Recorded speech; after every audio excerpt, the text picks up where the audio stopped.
Ma femme m'a demandé de garder les deux garçons de sa sœur tous les week-ends pour qu'elle puisse sortir en boîte. Quand j'ai dit non, elle m'a donné un ultimatum, alors je lui ai remis les papiers du divorce. Quand ma femme m'a donné un ultimatum, je ne savais pas que j'étais sur le point de prendre la meilleure décision de ma vie. Ma femme a exigé que je garde les enfants de sa sœur. Je l'ai fait 2 fois. Les 2 fois, ça a été un désastre. J'ai dit que ça ne se reproduirait plus. Elle a pété un câble, m'a traité d'incapable dans ma propre maison et m'a lancé un ultimatum. 2 jours plus tard, je lui ai remis les papiers du divorce. Je m'appelle Milo, 32 ans, un homme. J'étais marié à ma femme Bonnie depuis 3 ans quand sa sœur est revenue vivre en ville et que tout a commencé à dérailler. Nous n'étions pas parfaits, mais notre couple était solide. Ce genre de mariage où on s'apprécie vraiment encore, vous voyez? Nous avons été en couple pendant 2 ans, puis nous nous sommes mariés lors d'une petite cérémonie qui ne nous a pas ruinés financièrement. Une décision financière intelligente, d'ailleurs. Je travaille dans la gestion de la chaîne logistique pour une entreprise de distribution de taille moyenne et je gagne environ 78 000 $ par an. Elle a 30 ans, elle est gestionnaire de bureau dans une clinique dentaire et gagne environ 42 000 $. Nous avons gardé nos finances séparées dès le début car nous sommes tous les deux adultes et nous savons que fusionner les comptes, c'est comme se retrouver au tribunal. Elle avait son compte, j'avais le mien. Nous divisions le prêt hypothécaire et les factures en fonction de nos revenus respectifs. Ça fonctionnait bien. La maison est à moi. Je l'ai achetée 2 ans avant notre rencontre, quand j'ai reçu un bon bonus. Et le marché n'était pas encore complètement fou. Le prêt était gérable et en bonne voie d'être remboursé. Bonnie a emménagé ici après le mariage, ce qui était logique, puisqu'elle louait un studio qui coûtait presque la même chose que mes mensualités. Sa voiture, en revanche, est là où l'histoire devient intéressante. Sa Toyota 2009 est tombée en panne environ 6 mois après le mariage. La transmission a lâché sur la route et elle est restée coincée pendant 3 heures. La réparation coûtait 3 200 $, pour une voiture qui en valait à peine 2 800 $. Je me suis porté co-emprunteur pour qu'elle puisse acheter une nouvelle Camry, car son crédit était moyen et elle avait besoin d'un meilleur taux. La voiture est à nos 2 noms, mais je suis le titulaire principal. L'assurance est à mon nom. Retenez ça, ce sera important plus tard. La vie était belle. Nous avions nos routines. J'allais à la salle de sport à 6 heures. Elle dormait jusqu'à 7 heures. Je faisais le café. Elle faisait brûler les toasts. Nous allions travailler, nous échangions des messages dans la journée, nous rentrions à la maison et nous parlions vraiment de nos journées. Les week-ends, c'était séries télé, nouveaux restaurants, ou aller voir mon ami Silas pour un événement sportif.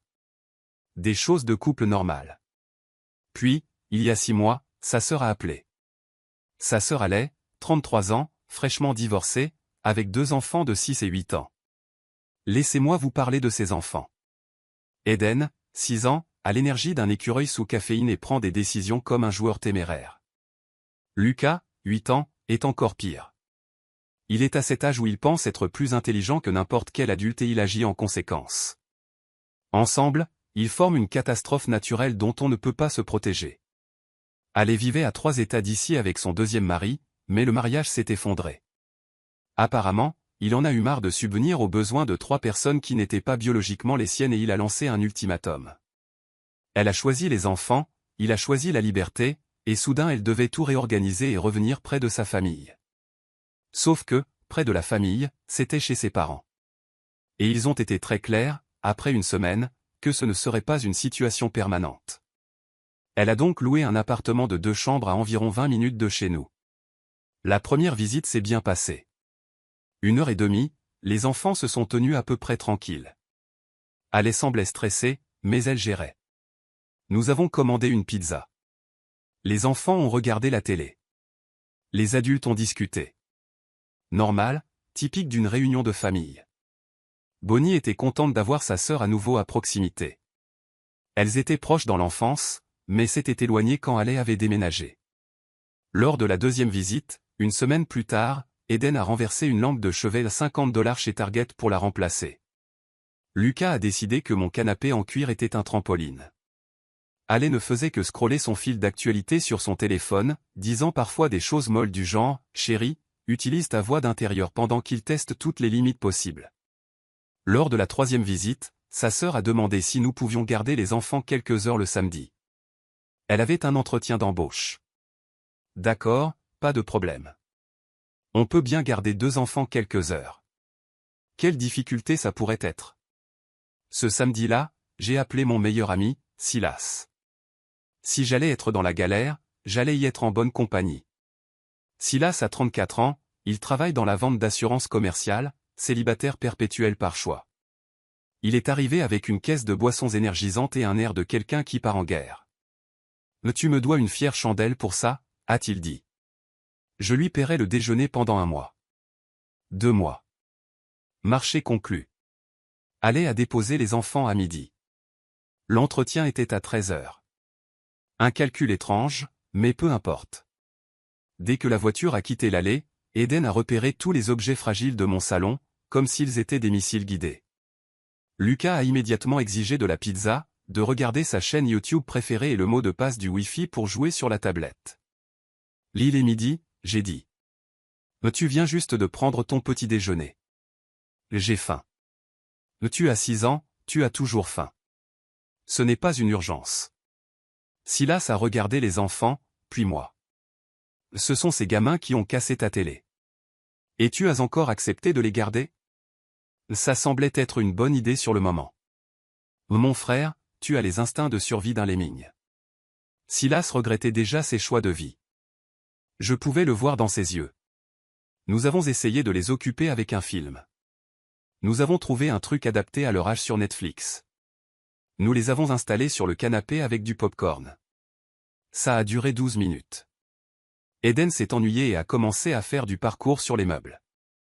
Lucas a décidé que le popcorn était plus amusant à lancer qu'à manger. Silas a pris un grain de maïs dans l'œil. C'est un cauchemar, a dit Silas, enlevant du popcorn de sa barbe. Un cauchemar réel, et nous sommes punis pour des péchés que nous n'avons même pas encore commis. Ça fait 40 minutes. On dirait 40 ans. Comment c'est possible? Le temps ne fonctionne pas correctement près de ces gamins. Tu exagères. Je suis précis. Regarde ma montre. Je jure qu'elle tourne à l'envers. On ne va pas tenir 4 heures. À un moment donné, Eden a découvert que s'il criait directement dans les coussins du canapé, ça faisait un drôle de bruit. Il a fait ça pendant 20 minutes d'affilée, le visage enfoncé dans les coussins, à hurler. Silas m'a regardé comme s'il planifiait mon assassinat. Pourquoi j'ai accepté ça, a demandé Silas. Parce que tu es un bon ami. Je suis en train de reconsidérer cette amitié.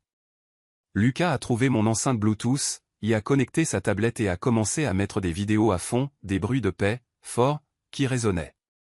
À la 2e heure, Eden a découvert ma boîte à outils dans le garage et a décidé de démonter mon vélo. Il a commencé à enlever des vis avec une clé qu'il n'aurait jamais dû pouvoir attraper. Je l'ai retrouvé avec la roue avant complètement détachée, l'air fier de lui. J'ai réparé. Il l'a encore démonté. Même histoire. Lucas a passé son temps à provoquer Silas, lui demandant pourquoi il était si vieux, pourquoi il n'avait pas d'enfant, pourquoi sa barbe était si bizarre, s'il vivait dans le sous-sol de sa mère. Le gamin avait un doctorat pour trouver les insécurités des gens. Silas était à 2 secondes de craquer, c'est illégal d'abandonner des enfants à la caserne des pompiers s'ils ne sont pas à vous? Ils ont envahi le garde-manger et ont trouvé ma poudre de protéines. Eden a cru que c'était du chocolat en poudre. Il s'est fait un shake avec de l'eau du robinet, sans bien mélanger. Il a mis la poudre dans un verre, a ajouté de l'eau et a bu. Il a immédiatement tout recraché sur le sol. De la poudre blanche partout dans la cuisine. J'aime pas, a annoncé Eden. C'est pas du chocolat, c'est de la protéine. Pourquoi tu as de la poudre dégueulasse? Pourquoi tu as bu sans demander? Pas de réponse, juste un regard vide. À 15h30, Bonnie a envoyé un message. L'entretien de Haley avait pris plus de temps. Elle serait absente encore 2 heures, minimum. Peut-être 3. Tu avais dit 4 heures. Les plans changent. Je veux un nouveau meilleur ami. On a commandé une pizza en espérant les calmer. Erreur. Eden a pris 2 bouchées et a déclaré que c'était dégueulasse. Lucas a mangé 4 parts et a annoncé qu'il était intolérant au lactose et qu'il avait mal au ventre. Il ne l'était pas. Vers 17 heures, Eden a trouvé des feutres indélébiles dans le tiroir de mon bureau. Il s'est dessiné dessus, visage, bras, ventre. On aurait dit un petit prisonnier tatoué. Silas a ri si fort qu'il pouvait à peine respirer. J'ai pris des photos pour preuve, au cas où. Ta sœur va adorer ça, j'ai écrit à Bonnie. Sa réponse, oh non. Très utile. Puis Lucas a découvert que la boîte à outils était toujours accessible et a essayé de réparer la porte du placard de la cuisine, en desserrant 3 charnières avant que je l'attrape. La porte est tombée complètement. Il m'a regardé comme si c'était de ma faute. J'aidais, a-t-il dit. Tu as détruit. C'était déjà cassé. Ça s'est cassé quand tu y as touché. Pas de réponse. Il est juste parti. Silas était assis par terre, vaincu.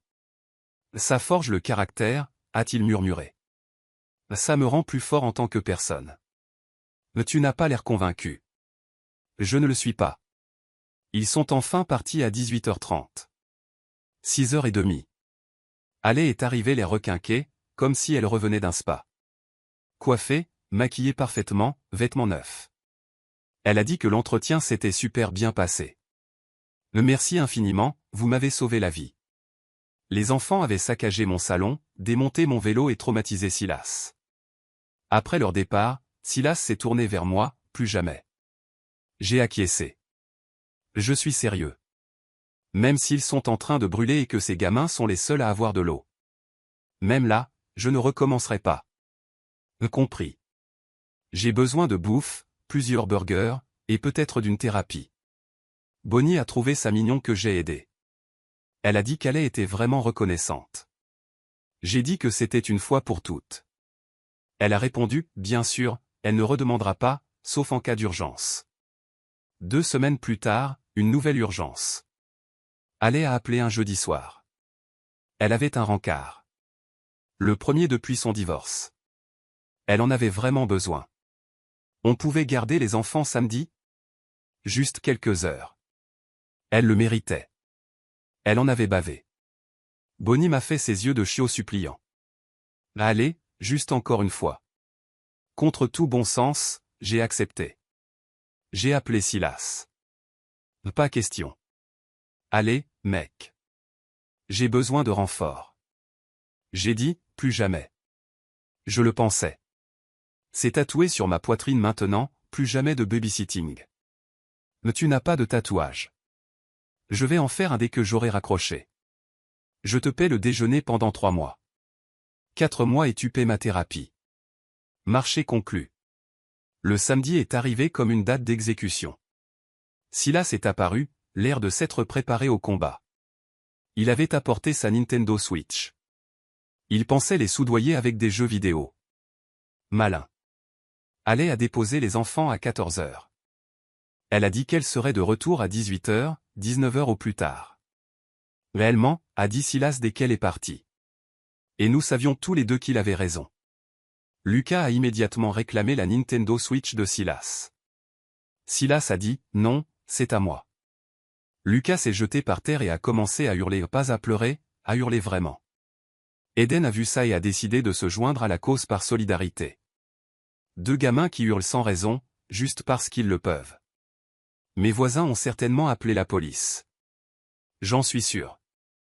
On a réussi à les calmer en leur offrant des goûters, des fruits, des biscuits, des jus, en essayant d'être responsables. Ils ont mangé pendant 10 minutes. Puis Eden a annoncé qu'il devait aller aux toilettes. Je l'ai emmené à l'étage. Il s'est enfermé à clé et a refusé de sortir, chantant sans arrêt pendant 20 minutes. Juste des sons sans aucun sens. Pendant ce temps, Lucas a trouvé un feutre indélébile. Ne me demandez pas où il l'a dégoté. Les enfants ont un 6e sens pour la contrebande. Il a décoré ma table à manger, dessiné ce qui devait être un dinosaure, mais ressemblait à un démon en pleine crise existentielle. Silas a essayé de nettoyer avec du produit ménager, ça a empiré. Maintenant, il y a une tache grise sur toute la surface, comme si quelqu'un y était mort. Je déménage au Canada, a dit Silas, fixant la table saccagée. Eden est finalement sorti des toilettes. Il a annoncé qu'il s'ennuyait. Il a commencé à ouvrir tous les placards, tiroirs et penderies de la maison. Il a trouvé mon album de photos de mariage. Il l'a emmené dehors, laissé dans le garage sous la pluie qui a commencé 10 minutes plus tard. Mes photos de mariage étaient trempées. Silas m'a regardé, c'est un signe, mon frère. Quand un gamin de 6 ans détruit tes photos de mariage, l'univers te hurle dessus. Vers 16 heures, on a essayé de mettre un autre film. Ils ont tenu 7 minutes cette fois. Pire que la première tentative de garde, d'une certaine manière. Eden s'est mis à pleurer parce que sa mère lui manquait. Lucas lui a dit de la fermer. Eden l'a frappé. Lucas a rendu le coup, plus fort. Maintenant, ils se battaient, combat style MMA dans mon salon. On les a séparés, un dans le salon, l'autre dans la cuisine. Eden a immédiatement ouvert le frigo, pris des trucs et tout laissé sur le plan de travail, mayonnaise, ketchup, le tout ouvert. Lucas a mis la télé à fond et a commencé à zapper à une vitesse qui donnait la crise d'épilepsie. Bon, on est dans un cauchemar, a dit Silas. Un vrai cauchemar. Ça, c'est établi.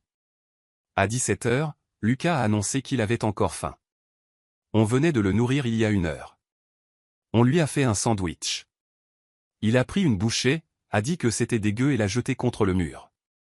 Beurre de cacahuètes et confiture étalés partout. Eden a trouvé ça drôle et a jeté sa brique de jus. Maintenant, le jus coulait le long du mur de la cuisine. Je n'aurai jamais d'enfant, a annoncé Silas pour la 3e fois. Je vais prendre rendez-vous pour une vasectomie.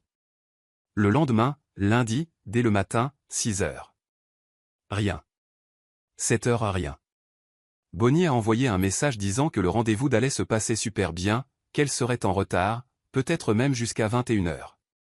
Je vais pleurer, a dit Silas. Vers 20 heures, Eden a trouvé mon ordinateur portable, l'a ouvert et a commencé à appuyer sur des touches au hasard, réussissant d'une manière ou d'une autre à changer les paramètres d'affichage en coréen. Je ne sais toujours pas comment. Lucas a redécouvert mon enceinte Bluetooth, l'a connecté à quelque chose, a commencé à jouer ce qui ressemblait à du death metal ou à des cris. Difficile de faire la différence. À 21 heures, ma maison ressemblait à une scène de crime. De la nourriture partout, des jouets par terre, des meubles déplacés, des taches mystérieuses sur des surfaces que je ne pouvais pas identifier. Silas était assis par terre, fixant le vide, en pleine crise existentielle. On pourrait juste partir, a-t-il dit. Le partir et les laisser se débrouiller seuls. C'est illégal. Vraiment? T'en es sûr? Abandonner des mineurs, c'est mal vu. Tout ce qui est amusant est illégal. Allée est enfin apparue à 21h47, presque 22h, radieuse, comme si elle avait passé la meilleure soirée de sa vie. Elle a dit que le rendez-vous était incroyable. Elle pensait qu'il pourrait être l'homme, le seul. Après 3 semaines à le connaître, elle a demandé si les enfants s'étaient bien comportés. Bonnie a menti au téléphone. Dès qu'ils sont partis, Silas m'a regardé, c'est fini. Toute amitié qu'on avait, terminée. On est dans la merde. Je vais bloquer ton numéro. Déménager dans un autre état. Changer d'identité. Mais tu ne le penses pas, mon frère. Je n'ai jamais été aussi sérieux de ma vie. Ce soir-là, j'ai dit à Bonnie qu'on ne referait plus jamais ça. Jamais. Peu importe si c'est une urgence. Peu importe si l'appartement de sa sœur prend feu et qu'elle a besoin d'un endroit pour laisser les enfants tout en combattant les flammes. On ne le fera pas. Elle est restée silencieuse. Elle a dit que j'exagérais. Mais ce ne sont que des enfants. Ils traversent une période difficile avec le divorce. On devrait les soutenir. Je les soutiens. Je l'ai fait 2 fois. J'en ai marre de soutenir. Ma maison est un chaos. Silas remet en question sa propre existence. Mes photos de mariage sont détruites. Ma table a des taches permanentes de feutre. J'en ai marre. C'est là que les choses ont commencé à changer. Allez a commencé à venir plus souvent. Pas avec les enfants, juste elle. Elle et Bonnie restaient dans notre salon pendant des heures à parler d'autonomisation, d'indépendance et de vivre sa meilleure vie, quoi que ça signifie. Puis elles ont commencé à sortir, soirée entre filles, à se reconnecter. La première fois, c'était un mercredi. Ma femme est rentrée à minuit, parlant à quelqu'un au téléphone de combien c'était libérateur de simplement se lâcher. Elle avait oublié ses clés, a dû me réveiller en frappant à la porte. Elle ne s'est pas excusée. D'accord. Tout le monde a besoin de se détendre de temps en temps. La deuxième soirée entre filles était un vendredi. Elle est rentrée à 2 heures du matin, trébuchant sur les meubles, jurant, riant toute seule. C'est devenu un schéma. Toutes les semaines, parfois 2 fois par semaine, elle sortait en boîte, participait à ces cercles d'autonomisation qui ressemblaient à une secte, mais qui étaient apparemment très thérapeutiques. Bonnie a commencé à s'habiller différemment. Pas mal, juste différent. Plus de maquillage, des vêtements plus serrés, des talons hauts. Elle pouvait à peine marcher. Elle a commencé à parler différemment aussi. Beaucoup de phrases comme « je dois me prioriser et je découvre qui je suis vraiment ». La société impose tellement d'attentes aux femmes est devenue l'explication à tout. Elle a commencé à rentrer avec de nouveaux achats qu'elle ne pouvait pas se permettre. Les relevés de cartes de crédit s'empilaient sur le comptoir. J'ai vu des soldes dépasser $6 000 et grimper. Puis, elle a arrêté de cuisiner. Juste arrêté. Avant, elle faisait le dîner quelques fois par semaine. Maintenant c'était livraison ou je n'ai pas faim. Elle a arrêté de faire la lessive. Laisser le linge s'accumuler jusqu'à n'avoir plus rien de propre. Je n'allais pas le faire pour elle. Nous sommes adultes. Débrouille-toi. D'accord, fais ce que tu veux. Puis est venue la demande.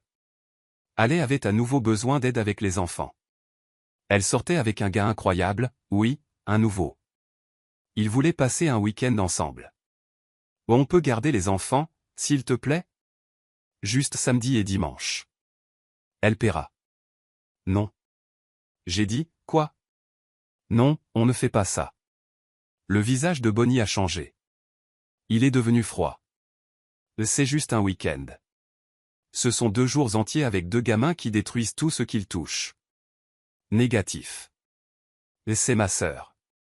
Elle a besoin d'aide. Alors garde-les seuls. Ce n'est pas juste.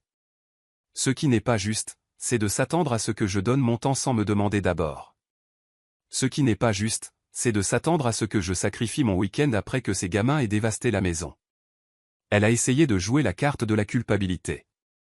Ils ont traversé tellement de choses. Les enfants se comportent mal quand ils vivent un traumatisme. Allez, essaie de passer à autre chose. On devrait soutenir la famille. Je l'ai soutenue. 2 fois. J'en ai assez de soutenir. Tu es égoïste. Je suis clair. Non, c'est non. C'est ma limite. Elle n'a pas aimé. Elle est allée dans la chambre, a claqué la porte, ne m'a pas parlé pendant 2 jours. Quand elle m'a finalement reparlé, c'était pour me dire combien elle était déçue par moi, qu'elle attendait mieux de son mari, qu'un vrai partenaire assumerait ses responsabilités. Un vrai partenaire respecterait les limites. J'ai dit qu'elle avait commis une erreur. Je lui ai donné des munitions. Le mardi suivant, je suis rentré du travail et j'ai trouvé Bonnie, Ale et ma belle-mère, Gloria, assises dans le salon. Comme une intervention, à m'attendre. Nous devons parler, a dit Gloria. Super. Ale a commencé par son histoire de victime, à quel point sa vie est difficile, combien elle sacrifie, qu'elle voulait juste quelques heures de bonheur. Gloria a enchaîné sur les obligations familiales et le soutien mutuel. Bonnie est restée assise, les bras croisés, me regardant comme si j'étais le méchant. Mais tu n'as aucune idée de ce que c'est d'être mère célibataire. Et c'est vrai, parce que ce ne sont pas mes enfants, ai-je dit. Ale a lâché un soupir dramatique. Gloria a poussé ce soupir de déception typique. Et quand j'ai élevé mes filles, nous croyions à l'entraide. Donc tu gardes. Ta famille aussi.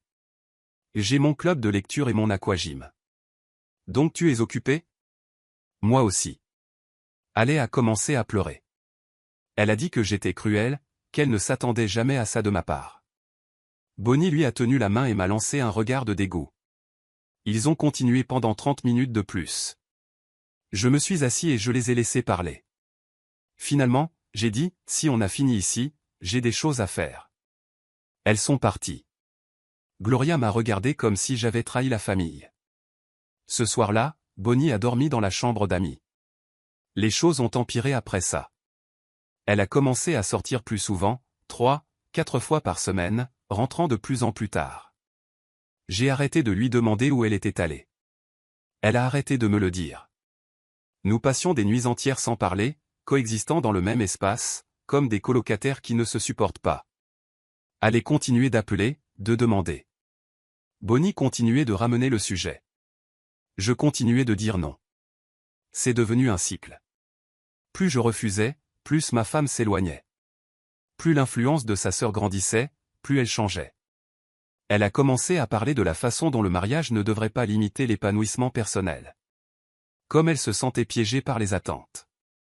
Comme elle avait besoin de se découvrir en dehors du rôle d'épouse. Toutes des phrases qui semblaient sortir directement de la bouche d'Alais. Puis est venue la goutte d'eau qui a fait déborder le vase. Un mardi quelconque. Nous étions tous les deux à la maison. Rare ces derniers temps. Je regardais la télé. Elle était sur son téléphone, à envoyer des messages à Alais. Ça faisait 40 minutes d'affilée. Je pouvais voir l'écran du coin de l'œil. Beaucoup d'émojis yeux levés au ciel. Je lui ai demandé ce qu'elle voulait pour le dîner. Une question simple. Je ne sais pas, a-t-elle dit, sans quitter son téléphone des yeux. Ce que tu veux. Chinois. D'accord, j'ai commandé. Ça est arrivé 30 minutes plus tard. Nous avons mangé en silence, aux extrémités opposées du canapé. Toujours sur son téléphone. Puis, sans prévenir, elle a recommencé à parler de sa sœur qui avait besoin d'aide ce week-end. J'avais déjà dit non. Tu es ridicule. Je suis clair. Non. Tu es égoïste. Tu es infantile. Grandis un peu et aide ta famille. Quelque chose dans son ton. Le mépris, le dédain, comme si j'étais inférieur à elle. Pardon? Tu as entendu. Arrête d'être infantile. Arrête d'être inutile. Assume-toi et sois un homme, pour une fois. Voilà. Le manque de respect que j'attendais. La ligne dans le sable. J'ai posé mon plat sur la table. Je l'ai regardé. J'ai pris une profonde inspiration. Répète ça. Et quelle partie? La partie où tu m'as manqué de respect dans ma propre maison. Là, ta maison. Bien sûr. Ta maison, tes règles, ta façon de faire. À Dieu ne plaise que j'ai mon mot à dire. Mais tu as le droit d'avoir ton mot à dire, mais pas de me manquer de respect. Elle a ri. Te manquer de respect? Tu manques de respect à toute ma famille depuis des semaines. Mais bien sûr, j'ai blessé tes petits sentiments. Pauvre chou. Je me suis levé, j'ai pris mes clés. Je vais chez Silas. On reparlera quand tu te seras calmé. Tu fuis. C'est ce que tu fais. Je suis parti, j'ai conduit jusqu'à chez Silas. Il m'a regardé et a su que quelque chose n'allait pas. Il s'est passé quoi? Je lui ai tout raconté. Il a hoché la tête. Mais tu sais ce que tu dois faire? Oui. Mais tu en es sûr? Oui. Dis-le à voix haute. J'en ai assez. Il a hoché la tête. On est resté assis en silence une minute. Cette nuit-là, je ne suis pas rentré à la maison.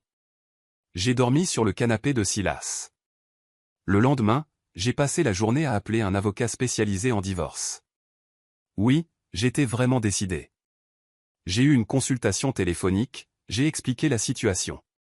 Il a dit qu'avec nos finances séparées, pas d'enfants et la maison à mon nom, ce serait simple. J'ai fait préparer les papiers. Je suis rentré à la maison jeudi après-midi, pendant qu'elle était au travail. J'ai étalé les papiers du divorce sur la table de la cuisine. Bien en vue, organisé, impossible à ignorer. J'ai laissé un mot dessus, c'est fini. Les papiers sont sur la table. Tu as jusqu'à dimanche pour récupérer tes affaires. Les clés de la voiture aussi. J'ai tout pris en photo pour documentation. J'ai pris mes affaires essentielles, chargé la voiture, je suis retourné chez Silas et j'ai attendu. Elle a appelé à 17h40. 19 appels manqués en 12 minutes. Je n'ai répondu à aucun. Puis les messages ont commencé, des paragraphes, des romans, de « tu es sérieux » à « tu jettes 3 ans par la fenêtre pour rien ». Mon téléphone vibrait tellement qu'il est tombé de la table basse. « Mec », a dit Silas, en regardant le téléphone par terre. Là elle pète un câble. Bon. Les messages vocaux ont commencé vers 19h. D'abord, en pleurs, me suppliant de rappeler. Ensuite, en colère, me traitant de lâche pour ne pas l'affronter. Ensuite, allez en arrière-plan, lui soufflant quoi dire. J'ai parfaitement entendu, dis-lui qu'il fait une erreur. Dis-lui que tu veux une thérapie de couple. Je n'ai répondu à rien. À 20h30, elle est apparue à l'appartement de Silas, frappant à la porte, en pleurs, hurlant. « Il ne veut pas te parler », a dit Silas. « C'est une affaire entre mon mari et moi. » « Plus maintenant. » Ce n'est plus le cas. Il a rompu. Elle a essayé de le pousser. Silas est costaud. Ça n'a pas marché. Elle est restée dans le couloir à péter un câble, disant qu'elle ne voulait pas ça, qu'elle était stressée. Qu'on pouvait arranger les choses. Silas a répondu à travers la porte, récupère tes affaires ou elles seront données. Ton choix. Elle a fini par partir. Elle a encore appelé 17 fois dans la soirée. J'ai mis mon téléphone en silencieux. Le vendredi matin, je suis retourné à la maison. Elle était au travail. J'ai changé toutes les serrures. Toutes. Ensuite, j'ai commencé à emballer ses affaires. Tout ce que je trouvais, vêtements, chaussures, maquillage, produits de toilette, ce stupide bibelot mural qu'elle tenait absolument à mettre dans la cuisine avec écrit « Vivre, rire, aimer ». Je l'ai retrouvé au fond du placard, où je l'avais caché il y a 6 mois. Direct dans la boîte. 23 cartons au total. Je les ai tous étiquetés. J'ai trouvé des choses qui m'ont agacé, 3 colis Amazon que j'avais payés, des abonnements facturés sur ma carte, son profil Netflix passé en premium sur mon compte sans demander. Des petites choses qui, mises bout à bout, montraient à quel point tout était devenu à sens unique. Le samedi, Ale est apparue. Pas avec les enfants, juste elle. Elle a commencé à frapper à ma porte. Je n'ai pas répondu. Elle est restée dehors à crier pendant 15 minutes. Elle a menacé d'appeler la police. Je lui ai crié en retour qu'elle était en train d'envahir une propriété privée et que je l'avais déjà fait. Elle est partie. Le dimanche après-midi, elles sont venues ensemble, Bonnie, Ale et Gloria. La triple menace. J'ai ouvert la porte, j'ai pointé les cartons dans le garage. Tout est là. Prenez-les et partez. Ale a commencé immédiatement, tu es pathétique. Ma sœur mérite mieux.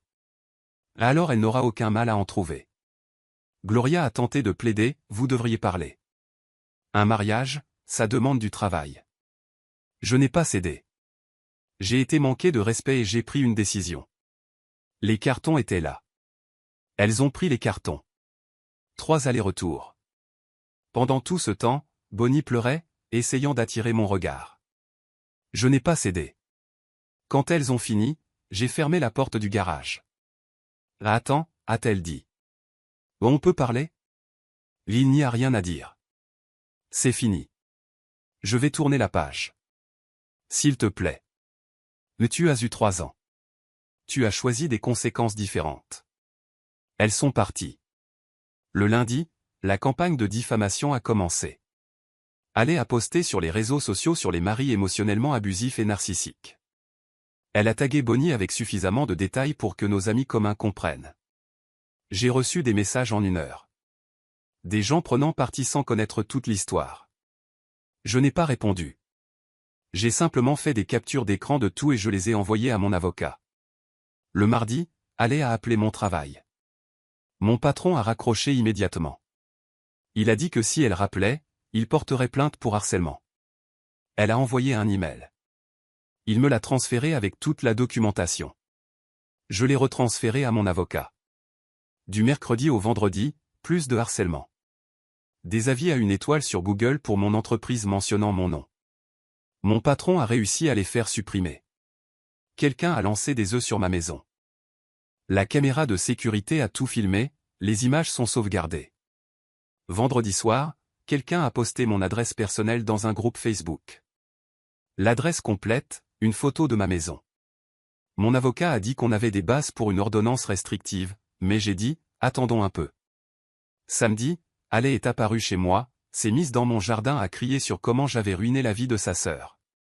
J'ai filmé depuis la fenêtre. Les voisins sont sortis pour regarder. Quelqu'un a menacé d'appeler la police et elle est partie.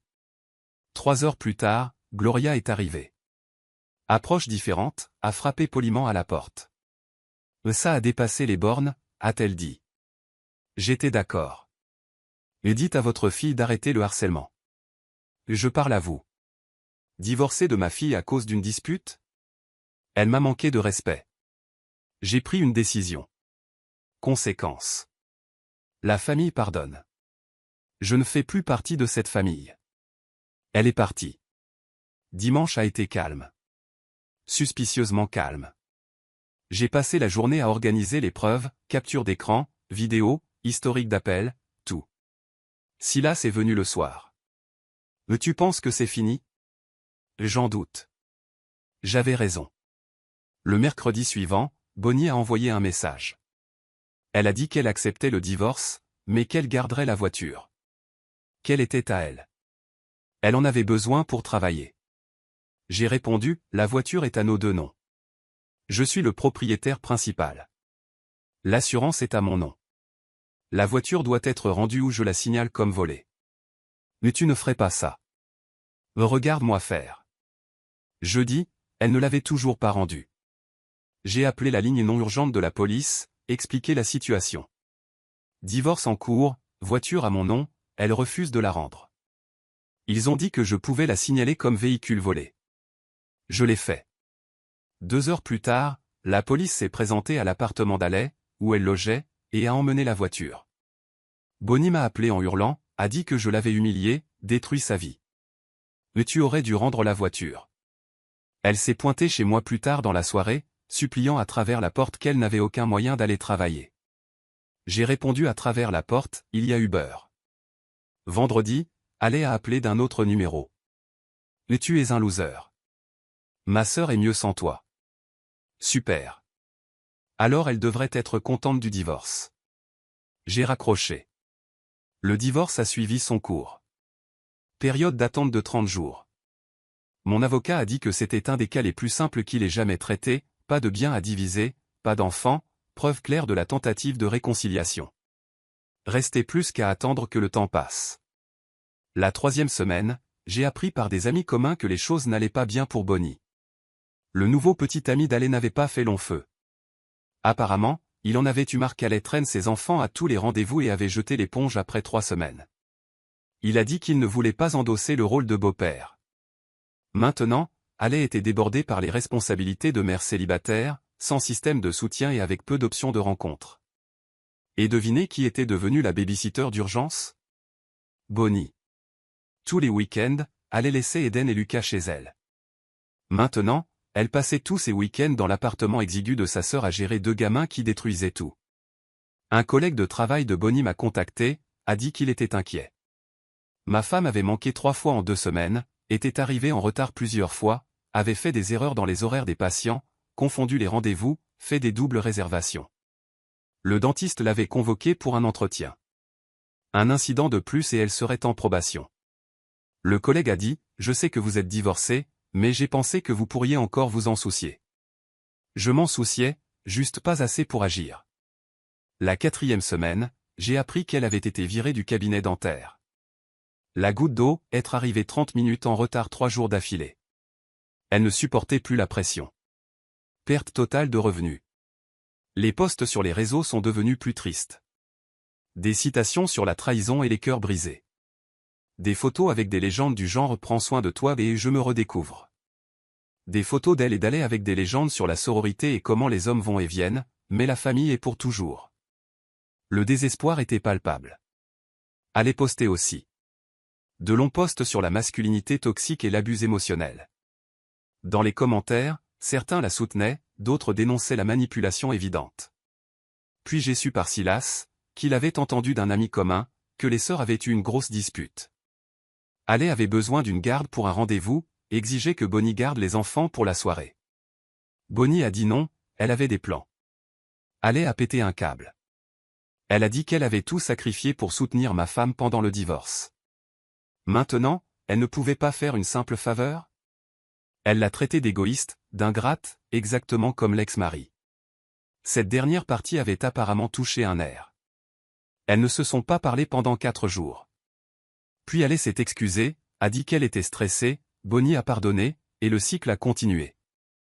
Puis est venu l'appel désespéré. La 4e semaine, mon téléphone a sonné. J'ai ignoré. Ils ont rappelé encore et encore, 4 fois en 10 minutes. J'ai finalement décroché au 5e appel. Oui, c'est moi. Sa voix était petite, brisée, presque méconnaissable, comme si elle avait pleuré pendant des heures. J'ai besoin de te parler. Nous n'avons rien à nous dire. Et s'il te plaît, j'ai fait une erreur. J'avais tort. Je veux revenir. Je ferai n'importe quoi. Voilà. Sa vie s'était effondrée. Et soudain, je semblais à nouveau bien. Soudain, le gars qu'elle traitait d'incapable était exactement ce dont elle avait besoin. Non, je t'en supplie. Je ferai n'importe quoi. Je vais changer. Je vais couper les ponts avec ma sœur. Je vais poser des limites. Accepte-moi juste de retour, je t'en supplie. J'en peux plus. Le divorce est finalisé dans 6 jours. J'ai répondu. Mais je t'aime toujours. Ça ne veut rien dire? Mais tu aurais dû y penser avant de me manquer de respect dans ma propre maison. Avant de choisir ta sœur plutôt que ton mariage. Je ne voulais pas. J'étais stressé. Elle m'empoisonnait l'esprit en permanence. S'il te plaît. Adieu. J'ai attendu. J'ai raccroché. J'ai bloqué le numéro. Je l'ai bloqué partout, réseaux sociaux, téléphone, email. C'était fini. Jour 30. Divorce finalisé. J'ai reçu la notification de mon avocat à 14h15. C'est fait. Vous êtes officiellement divorcé. Félicitations. Les papiers arriveront sous 5 à 7 jours ouvrés. J'ai envoyé un message à Silas, c'est officiel. Dîner ce soir? Absolument. Ce soir-là, nous sommes allés à notre restaurant habituel. Nous avons mangé, célébré la liberté. Après ça, la vie a continué. J'ai continué à travailler, à aller à la salle, à traîner avec Silas, à mieux dormir, à mieux manger. La maison semblait plus grande sans toutes ses affaires. Plus calme, paisible. J'ai réorganisé le garage. J'ai enfin terminé ce projet que je repoussais depuis des mois. J'ai monté des étagères, tout rangé en ordre. Je me suis senti bien. J'ai recommencé à sortir. Rien de sérieux, juste rencontrer des gens, tâter le terrain. Quelques rendez-vous, des personnes intéressantes. Pas de pression, pas de drame, juste des conversations décontractées avec des adultes qui respectent les limites. 6 semaines après le divorce, un samedi ordinaire, Silas est venu regarder le match. Nous avons commandé des ailes de poulet et nous sommes installés. Environ 20 minutes après le premier quart-temps, quelqu'un a commencé à frapper à ma porte. « Tu attends quelqu'un » a demandé Silas. Non. Les coups ont continué. Puis la sonnette, puis les deux en même temps, comme si quelqu'un essayait d'enfoncer la porte. Silas a regardé par le Judas. C'est ton ex. Et elle a l'air hors d'elle. N'ouvre pas, mon frère. Elle ne partira pas. Elle a ce regard fou. Plus de coups maintenant. Elle criait. Je sais que tu es là. Ta voiture est dans le garage. Ouvre la porte. Silas m'a regardé. Tu veux que je m'en occupe? On y va ensemble. Nous avons ouvert la porte. Elle était en piteux état. Cheveux en bataille, maquillage délavé, portant un jogging taché. Les yeux rouges et gonflés. Elle pleurait depuis un moment. Nous devons parler, a-t-elle dit. Non. S'il te plaît. Juste 5 minutes. 2 minutes. Elle s'est mise à pleurer immédiatement. Effondrement total. Elle a dit qu'elle avait fait une énorme erreur. Elle a dit qu'elle lui avait empoisonné l'esprit. Elle a dit qu'elle avait réalisé trop tard que j'étais la meilleure chose dans sa vie. Je l'ai laissé déballer son sac. Le temps est écoulé. Je t'implore. Je ferai n'importe quoi. Reprends-moi, je t'en supplie. Non. Pourquoi? Nous étions bien ensemble. Nous étions heureux. Silas s'est avancé. Écoute, sans vouloir être méchant, mais tu as eu ta chance. Tu as eu 3 ans avec un bon gars qui te traitait bien. Tu as tout jeté parce que ta sœur t'a convaincu qu'il n'était pas assez bien. Maintenant tu es là à supplier parce que ta vie s'est effondrée et que tu réalises ton erreur. Trop tard. C'est entre moi et mon mari. L'ex-mari, a corrigé Silas. Honnêtement, tu as du culot de te pointer ici après tout ça. Ma sœur me protégeait. Ta sœur t'entraînait à son niveau. Silas a dit. La misère aime la compagnie. Elle est 2 fois divorcée, noyée dans le chaos de mère célibataire, sortant avec des mecs qui lâchent l'affaire quand ils réalisent qu'elle traîne trop de bagages. Au lieu de gérer son propre bordel, elle t'a convaincu de foutre ta vie en l'air aussi. Et tu as mordu à l'hameçon. Silas a attrapé une bouteille d'eau, a pris une gorgée juste devant la porte alors qu'elle pleurait sur le perron. C'est incroyable, a-t-elle dit. 3 ans de mariage et c'est tout ce que j'obtiens. Et toi? Elle m'a regardé. Mais tu as vraiment tourné la page? Oui. Je ne te crois pas. Je n'ai pas répondu. Je l'ai juste regardé. Elle est restée là 1 minute de plus à pleurer, espérant que je céderais. Je n'ai pas cédé. Finalement, elle s'est retournée et est allée vers sa voiture. Une vieille berline que je ne reconnaissais pas. Probablement une location. Elle est restée 1 minute la tête sur le volant, puis est partie. Silas a fermé la porte. Silence. Puis Silas a lâché un paix et a sifflé en même temps. Ne demande pas mec, c'était brutal. Il fallait que ça le soit. Nous sommes retournés au canapé, avons regardé la fin du match, avons ri, avons parlé de choses normales, travail, salle de sport, le dernier rendez-vous de Silas qui a mal tourné parce que la fille a amené son ex comme ami. Des choses de la vie. Plus tard, après le départ de Silas, je me suis assis sur mon canapé dans ma maison silencieuse. Pas de drame, pas de chantage émotionnel, pas d'exigence, juste la paix. J'ai mis de la musique. J'ai regardé autour de moi, mon espace, ma maison, ma vie. Tout en ordre exactement comme je le voulais. 3 ans de mariage envolé. 6 mois de chaos terminé. Un commentaire irrespectueux. Juste ça a suffi. Ça en valait la peine. Commentaire Monsieur Reddit. Alors, mes chers abonnés, la prochaine fois que votre conjoint vous traitera inutile, dans votre propre maison pour avoir refusé de garder les enfants démoniaques de sa sœur, rappelez-vous, un avocat coûte moins cher qu'une thérapie et une séance de babysitting.